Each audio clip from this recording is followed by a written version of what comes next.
नमस्कार, स्वागत है साहित्यिक झरोखा चैनल पर। आज हम करेंगे कथेतर साहित्य का संक्षिप्त वर्णन। यहाँ पर हम कथेतर साहित्य के बारे में जानेंगे, लेकिन संक्षिप्त रूप में, क्योंकि यहाँ पर मैंने इनसे जुड़ी हुई जो रचनाएं हैं, बहुत ज्यादा रचनाओं को शामिल नहीं किया है। तो आइए देखते हैं। देखिए, कथेतर साहित्य क्या है, जिसको नॉन फिक्शन भी कहते हैं। यह साहित्य की वह शाखा है जिसमें दर्शाए गया स्थान, व्यक्ति, घटनाएं और संदर्भ पूर्णतः वास्तविकता पर ही आधारित होते हैं, यानी इसमें कल्पना नहीं होती। कथेतर गद्य की 10 प्रमुख शैलियां हैं, जैसे निबंध, रेखाचित्र, संस्मरण, यात्रा वृतांत, समालोचना, जीवनी, आत्मकथा, पत्र लेखन, साक्षात्कार और समीक्षा इसी के अंतर्गत आते हैं। क्योंकि इन सभी विधाओं में क्या है, कल्पना नहीं है, यानी ये नॉन फिक्शन है।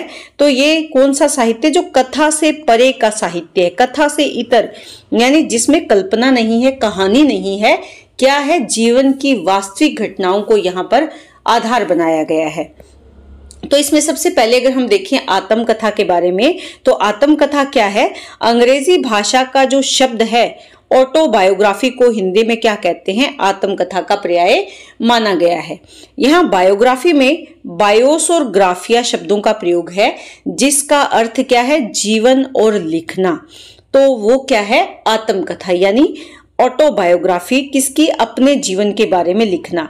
जब कोई व्यक्ति साहित्यिक एवं कलात्मक ढंग से अपनी जीवनी स्वयं लिखता है तो उसे क्या कहते हैं, आत्मकथा कहते हैं। वियोगी हरि के अनुसार अगर हम देखें तो आत्मकथा जीवन की कुछ घटनाओं और अनुभूतियों की एक अभिव्यंजना है, यानी जीवन में जो घटनाएं और अनुभूतियां हैं उनकी अभिव्यक्ति क्या है, आत्मकथा है। हरिवंश राय बच्चन के अनुसार जीवन की एक तस्वीर है आत्मकथा। आत्मकथा में लेखक चूंकि स्वयं ही कथा कहता है, इसीलिए उसे तटस्थता की अधिक अपेक्षा रहती है। क्योंकि कारण क्या है, तटस्थ क्यों रहना पड़ता है, क्योंकि स्वयं की ही कथा वो कह रहा है, अपने बारे में ही लिख रहा है। मैनेजर पांडे के अनुसार पूरा सच बोलना आत्मकथा या जीवनी लेखक की नैतिक ही नहीं बल्कि सौंदर्य बोध की भी शर्त है, कि सुंदरता अगर उसमें शामिल करनी है आत्मकथा में लेखक को, तो वहां पर क्या है, पूरा सच, यानी जीवन के प्रत्येक सत्य घटना को वो शामिल करे, ना कि उसमें काल्पनिकता का समावेश हो। किसी भी आत्मकथा से उस व्यक्ति विशेष के जीवन, दर्शन व स्थितियों के साथ साथ तत्कालीन ऐतिहासिक सामाजिक स्थितियों की भी जानकारी प्राप्त होती है या मिलती है। तो आत्मकथा केवल एक व्यक्ति विशेष की नहीं बल्कि उस समय के समाज की, इतिहास की जानकारी भी हमें देती है। बनारसी दास जैन की जो आत्मकथा है अर्धकथानक 1641 ईस्वी ब्रजभाषा में प्रकाशित हुई हिंदी की प्रथम आत्मकथा इसे माना जाता है। इसमें बनारसी दास के 55 वर्षों अर्थात 1586 से लेकर 1641 ईस्वी के बीच जीवन का विवरण है। अंबिका दत्त व्यासकृत निज वृतांत 1901 में लिखी गई ये बहुत ही व्यवस्थित तरीके की आत्मकथा है, किंतु इसमें कथा कम और वृतांत अधिक है, यानी जीवन की घटनाओं का वर्णन बहुत ज्यादा किया गया है। 1910 ईस्वी में सत्यानंद अग्निहोत्री की आत्मकथा मुझ में देव जीवन का विकास, ये खड़ी बोली हिंदी भाषा में रचित पहली आत्मकथा मानी जाती है। किसकी, सत्यानंद अग्निहोत्री की। शुरुआत किसने की, बनारसी दास जैन ने। और हिंदी भाषा में पहली जो आत्मकथा है खड़ी बोली हिंदी में, वो किसकी है, सत्यानंद अग्निहोत्री की। जीवन सार नाम से प्रेमचंद ने अपनी संक्षिप्त आत्मकथा हंस क्या है, पत्र है, आत्मकथा विशेषांक में जनवरी 1931 ईस्वी में प्रकाशित की। इसी अंक में आत्मकथ्य नाम से जयशंकर प्रसाद की एक कविता प्रकाशित हुई और इस कविता को भी उनकी आत्मकथा के रूप में ही देखा जाता है, क्योंकि इसमें जयशंकर प्रसाद ने अपने निजी जीवन के सत्य तथा अभाव का उल्लेख किया है। श्याम सुंदर दास कृत मेरी आत्मकहानी 1941 ईस्वी में हिंदी की पहली प्रसिद्ध आत्मकथा इसको माना जाता है। इसमें उनका साहित्यिक रुचियों एवं 1940 ईस्वी तक के जीवन काल का सुंदर चित्रण है। मेरी असफलताएं में बाबू गुलाब राय ने तटस्थ होकर अपने जीवन का अंकन प्रस्तुत किया है। राहुल सांकृत्यायनकृत मेरी जीवन यात्रा में उनके विद्रोही भाव और विद्या व्यसन तथा यायावरी प्रवृत्ति का चित्रण है, यानी अध्ययन प्राप्ति कैसे उन्होंने करी और यायावरी यानी घुमक्कड़ी जो उनका प्रभाव था उसका चित्रण इसमें किया गया है। भवानी दयाल सन्यासी सामाजिक कार्य करने वाले लेखक हैं जिन्होंने अपने दक्षिण अफ्रीका के प्रवास का विवरण प्रवासी की आत्मकथा में दिया है। डॉक्टर राजेंद्र प्रसाद कृत सत्य की खोज पूर्णतः हिंदी में लिखित आत्मकथा है। परिष्कृत भाषा शैली में वियोगी हरि ने मेरा जीवन प्रवाह नामक आत्मकथा लिखी है। तो ये महत्वपूर्ण रचनाएं मैंने शामिल की है, बहुत ज्यादा नहीं इसमें डाली है, संक्षिप्त रूप में लिखी है ताकि आपका एक प्रश्न अच्छा तैयार हो सके। दूसरी विधा की अगर बात करें तो वो कौन सी है? जीवनी है। जीवनी आधुनिक हिंदी गद्य की एक महत्वपूर्ण विधा है। वैसे पश्चिम में इस विधा की परंपरा ईसा पूर्व से भी मिलती है। हिंदी साहित्य कोश के अनुसार किसी व्यक्ति विशेष के जीवन वृतांत को क्या कहते हैं? जीवनी कहते हैं, यानी किसी व्यक्ति विशेष के जीवन का वर्णन, लेकिन ये व्यक्ति के द्वारा स्वयं नहीं किया जाता, किसी दूसरे के द्वारा लिखा जाता है। बाबू गुलाब राय के अनुसार जीवनी लेखक अपने अपने चरित्र नायक के अंतर और बाह्य स्वरूप का चित्रण कलात्मक ढंग से करता है। इस चित्रण वह अनुपात और शालीनता का पूर्ण ध्यान रखता हुआ सहृदयता, स्वतंत्रता और निष्पक्षता के माया अपने चरित्र नायक के गुण दोष में सजीव व्यक्तित्व का एक आकर्षक शैली में उद्घाटन करता है, यानी जो उसके सामने एक नायक के रूप में जो पात्र हैं उसको लेता है, उसके जीवन में उसके चरित्र में जो गुण हैं दोष हैं सबको पूर्ण सजीवता के साथ उसको चित्रित किया जाता है, उसका उद्घाटन किया जाता है। नाभादास कृत भक्तमाल 1585 ईस्वी में एवं 17वीं शताब्दी में गोकुल नाथ कृत 84 वैष्णवन की वार्ता तथा 252 वैष्णवन की वार्ता, इसमें जीवनी के कुछ रूप मिलते हैं। यहाँ जो नाभादास है इन्होंने जो लिखा भक्तमाल, इसमें भी भक्तों का चित्रण किया गया है, उनके जीवन चरित्र का चित्रण किया गया है। उसके बाद गोकुल नाथ ने दो रचनाएं लिखी, 84 वैष्णवन की वार्ता और 252 वैष्णवन की वार्ता। तो इसमें कितने हैं? 84 जो वैष्णव भक्त थे उनका चित्रण है और इसमें 252 वैष्णव भक्तों का चित्रण किया गया है। कार्य समाज के प्रवर्तक महर्षि दयानंद सरस्वती से संबंधित भी कई जीवनियां लिखी गई। गोपाल शर्मा शास्त्री को हिंदी का प्रथम जीवनीकार माना जाता है। बहुत महत्वपूर्ण है, ध्यान में रखें कि हिंदी का प्रथम जीवनीकार कौन है, तो गोपाल शर्मा शास्त्री है। अगली जो हमारी विधा है वो क्या है? यात्रा साहित्य। देखिए, यात्रा साहित्य को यात्रा वृतांत या यात्रा संस्मरण इत्यादि नामों से भी जाना जाता है।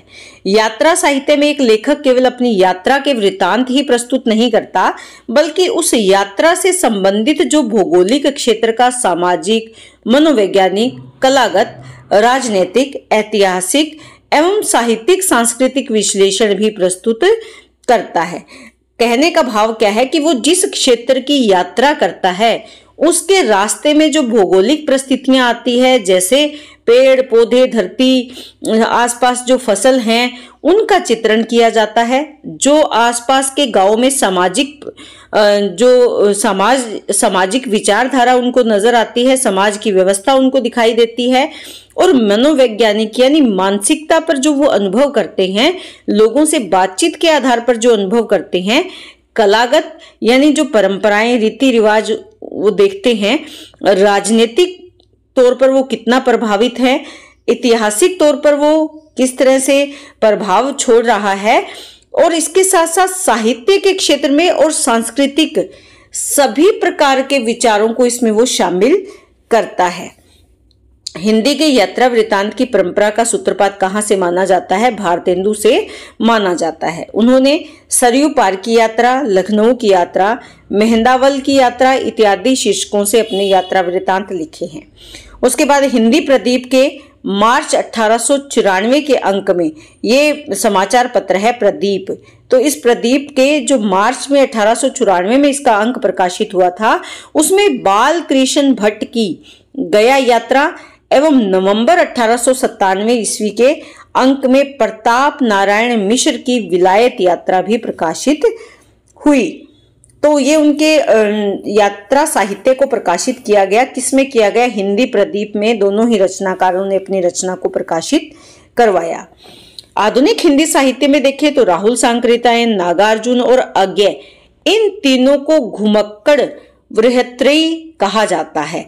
यानी ये तीनों ही घुमक्कड़ प्रवृत्ति के हैं और इन्होंने यात्रा साहित्य में बहुत अपना योगदान दिया है।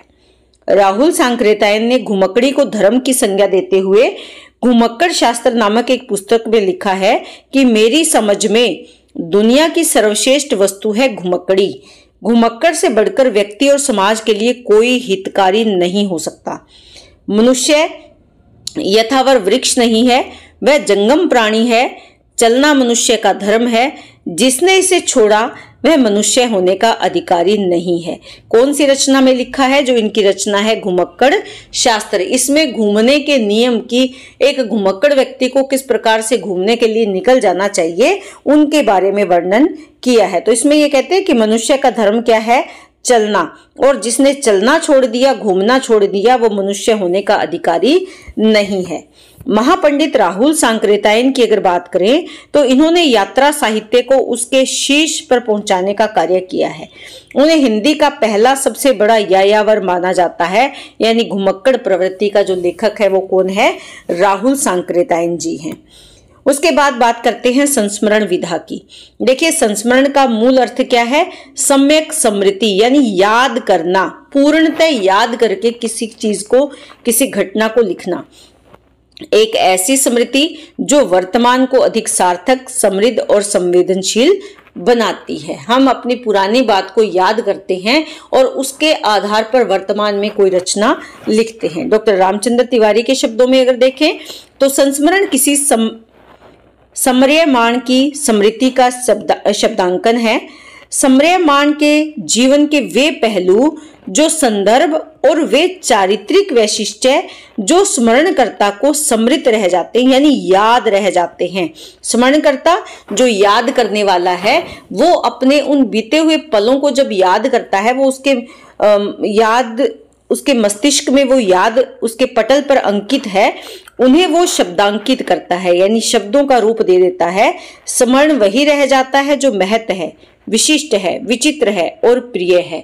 यानी जो महत्वपूर्ण है, जो अपने आप में विशेष है, जो अपने आप में अद्भुत है और जो अपने आप में प्रिय है, वो क्या है? स्मरण रह जाता है, याद है।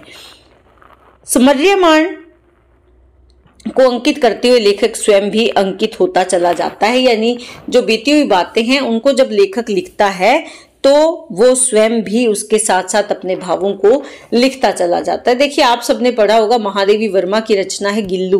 वो एक बहुत ही प्यारा संस्मरण है। उसमें वो एक गिलहरी के बारे में याद करती हैं और फिर उसे अपने उन यादों को जब वो कलमबद्ध कर देती है तो वो गिल्लू संस्मरण के रूप में हमारे सामने आता है। तो उसे वो कौन सी रचना है? संस्मरण है। संस्मरण में कहानी, निबंध, जीवनी, आत्मकथा आदि की अनेक विशेषताएं मिलती है, परंतु रेखा चित्र से इसकी सर्वाधिक समानता है। यानी ये रेखा चित्र जैसी ही एक विधा है। संस्मरण में कहानी, निबंध, जीवनी, आत्मकथा आदि की ये लाइन रिपीट हो रही है। बनारसी दास चतुर्वेदी के शब्दों की अगर बात करें तो वो क्या कहते हैं कि संस्मरण, रेखा चित्र और आत्मचरित्र, इन तीनों का एक दूसरे से इतना घनिष्ठ संबंध है कि एक की सीमा दूसरे से कहाँ मिलती है और कहाँ अलग हो जाती है, इसका निर्णय करना कठिन है। किसका? संस्मरण का, रेखा चित्र का और आत्मचरित्र का। ये तीनों एक ही समान है। सरस्वती, विशाल भारती, माधुरी, सुधा एवं अन्य पत्रिकाओं में संस्मरणात्मक निबंध प्रकाशित होते थे उस समय। और हिंदी में संस्मरण लेखन की शुरुआत कहाँ से मानी जाती है? द्विवेदी युग से मानी जाती है। बहुत विशेष है, ध्यान रखें। महावीर प्रसाद द्विवेदी ने अनुमोदन का अंत, सभा की सत्यता, विज्ञानाचार्य बसु का मंदिर इत्यादि संस्मरणात्मक लेखों की रचना स्वयं ही की है। पदम सिंह शर्मा द्वारा रचित पद्म पराग हिंदी का प्रथम संस्मरण माना जाता है। हिंदी का प्रथम संस्मरण कौन सा है? पद्म पराग है। किसकी रचना है? पदम सिंह की। हिंदी में पुस्तक के रूप में पहला संस्मरण किसने प्रकाशित करवाया? बाल मुकुंद गुप्त ने। और किससे? हरियोद जी के संस्मरण। हरियोद जी को याद करते हुए उन्होंने ये संस्मरण लिखे और इनका प्रकाशित करवाया किसके रूप में? पुस्तक के रूप में। अगली विधा की अगर बात करें तो वो कौन सी है? रेखा चित्र है। देखिए, अंग्रेजी में इसे स्केच या स्केच कहा जाता है।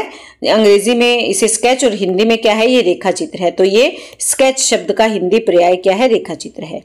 हिंदी साहित्य में जिस प्रकार रेखा चित्र विधा के रूप में सक्रिय और प्रवाहमान है, वैसी कोई विधा या परंपरा पाश्चात्य या यूरोपीय साहित्य में विकसित या दर्शित नहीं होती है। यानी ये हिंदी साहित्य में इसको ज्यादा महत्व दिया गया है। रेखा चित्र किसी व्यक्ति, वस्तु, घटना या भाव का कम से कम शब्दों में मर्म स्पर्श यानी रेखाओं के माध्यम से चित्र बना देना, शब्दों के माध्यम से चित्र बना देना, वो क्या है? रेखा चित्र है। वो मर्म को छूने वाला हो, भाव से परिपूर्ण हो और सजीव होता है। एकात्मकता, सरस और मार्मिक शैली, संस्मरणात्मक चित्र, हृदय की संवेदनशीलता, कल्पना का सौंदर्य, सूक्ष्म पर्यवेक्षण शक्ति, तीव्रता, संक्षिप्तता, विवरण की न्यूनता आदि रेखा चित्र की प्रमुख विशेषताएं मानी जाती है। अमरनाथ जी के शब्दों में कहानी और निबंध के बीच झूलती रेखा चित्र सर्वथा एक नई विधा है।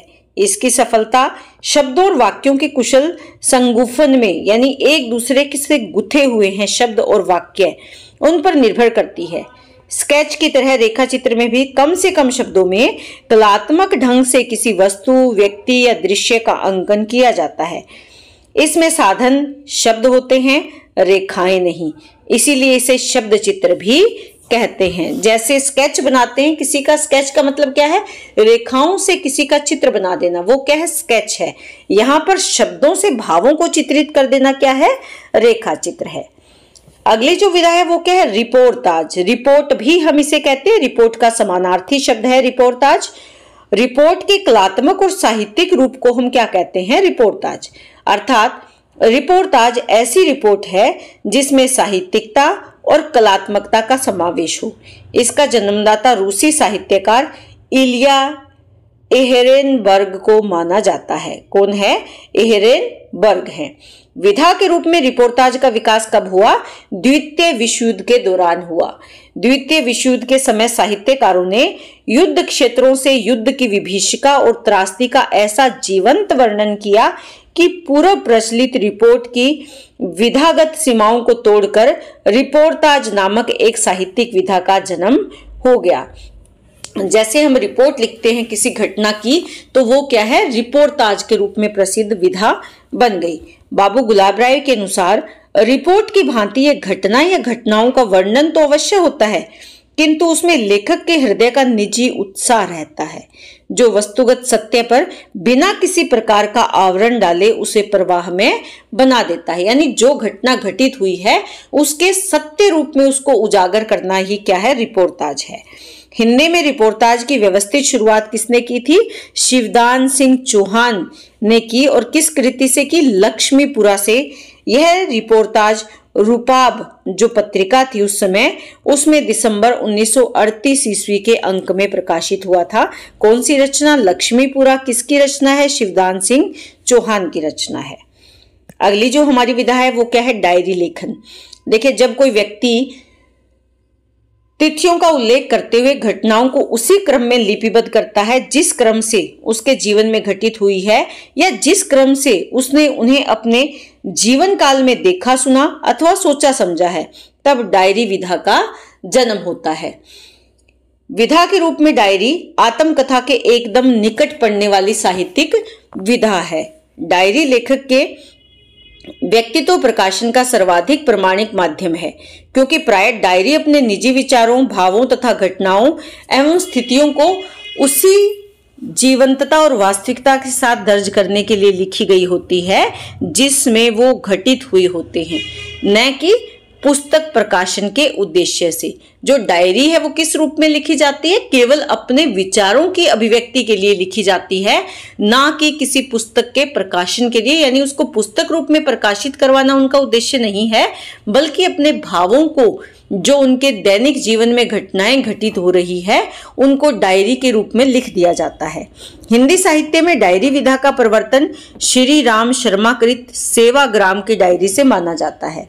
एक साहित्यिक की डायरी मुक्तिबोध के स्तंभों का बहुत ही महत्वपूर्ण संकलन है। एक साहित्यिक की डायरी किसकी रचना है? ये मुक्तिबोध की रचना है, और मुक्तिबोध के जो स्तंभ लेखन थे उनका संकलन इसमें किया गया है, जो वो पेपर में प्रकाशित करवाते थे। उसके बाद कौन सी विधा है? साक्षात्कार।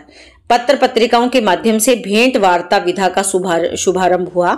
यानी भेंट वार्ता, किसी एक व्यक्ति की दूसरे से जब भेंट हुई तो उनके विचारों को हम क्या कहते हैं? साक्षात्कार कहते हैं। हिंदी में इस विधा के प्रवर्तक कौन है? पंडित बनारसी दास चतुर्वेदी हैं।